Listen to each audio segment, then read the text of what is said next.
விஜயகாந்த் மறைவுக்கு பிறகு பலரும் மௌனத்தை உடைத்து கொண்டு வெளியே வந்து பேச ஆரம்பித்திருக்கிறார்கள்.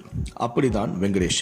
இவர் விஜயகாந்திடம் 30 வருடங்களுக்கு மேலாக டிரைவராக இருந்தவர். அதுவும் அவர் கூடவே இருந்தவர். விஜயகாந்தை அதிகம் அறிந்தவர். தனது முதலாளி பற்றி இவர் இப்போது பேச ஆரம்பித்திருக்கிறார். அப்படி அவர் என்ன சொல்லியிருக்கார் என்பதை பார்க்கறதுக்கு முன்னாடி இந்த வீடியோ பார்க்குற நீங்க மறைந்த விஜயகாந்தோடைய ஆன்மா சாந்தி அடையணும் அப்படின்னு நினைச்சீங்கன்னா இந்த வீடியோக்கு லைக் கொடுத்துட்டு தொடர்ந்து இந்த வீடியோவை பாருங்க.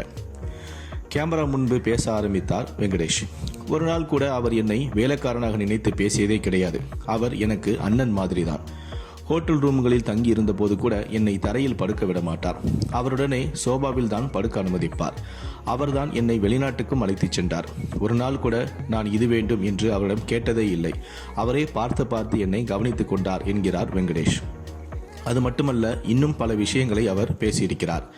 நான் முதலாக இப்ராஹிம் ராவுத்தர் மூலமாக தான் விஜயகாந்தை சந்தித்தேன்.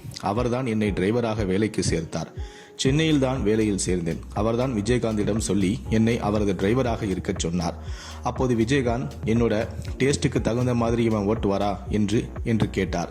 நான் பார்க்க வேணாமா எனவும் கேட்டார். அதற்கு ராவுத்தர், உன் டேஸ்ட் எனக்கு தெரியாதாடா, இவன் உனக்கு செட் ஆகுவான் என்று சொன்னார்.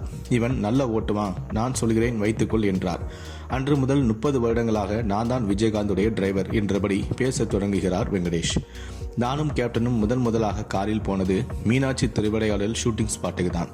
இந்த படத்தை கே சங்கர் இயக்கினார். இந்த ஷூட்டிங் விஜிபி பீச்சில் நடந்தது. இந்த படம் 1989 வெளியானது. போகும்போதே கேப்டன், தம்பி வேகமா ஓட்ட வேண்டும் என்றார். நான் டிரைவர் மட்டுமல்ல, மெக்கானிக்கும் கூட. ஆகவே அடித்து தூக்கி வண்டியை ஓட்டினேன். அவருக்கு அது பிடித்து விட்டது. மேக்கப் ரூம் உள்ளே சென்றதுமே ராவுத்தருக்கு போன் போட்டார். சூப்பர் பையன்டா, நான் இவனையே வைத்துக் கொள்கிறேன் என்றார். அன்று தொடங்கியது அவருடைய பயணம். அவர் முதலாக வைத்திருந்த வண்டி TMM2. அதுதான் அவருக்கு பிடித்ததும் அதுதான். இப்போது வரை அதை பழுது நீக்கி தன்னுடைய வீட்டிலேயே வைத்திருக்கிறார்.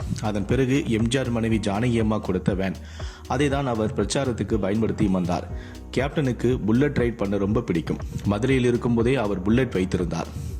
அதன் முன்னால் 2 நாய் பொம்மைகள் உட்கார்ந்திருக்கும். அவருக்கு நாய்கள் மீதும் அவ்வளவு பிரியம்.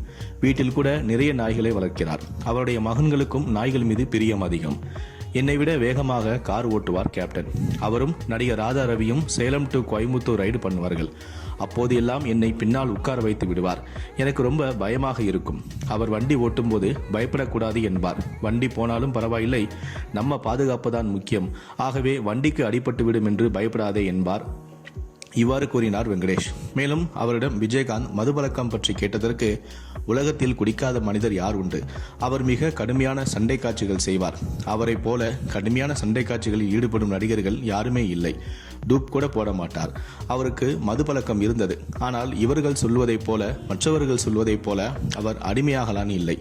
அப்படி சொல்லுபவர்கள் அவரை அறியாதவர்கள், தெரியாதவர்கள், ஏதேதோ உளறுகிறார்கள். அது உண்மை இல்லை.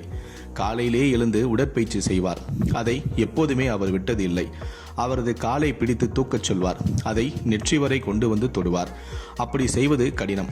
அந்த அளவுக்கு பயிற்சி செய்தால்தான் காலை வைத்து அவரால் அப்படி சண்டை காட்சிகளில் நடிக்கவும் முடிந்தது என்றவிடம் ராவுத்தர் பிரிவு ஏன் என்ற கேள்வியும் எழுப்பப்பட்டது.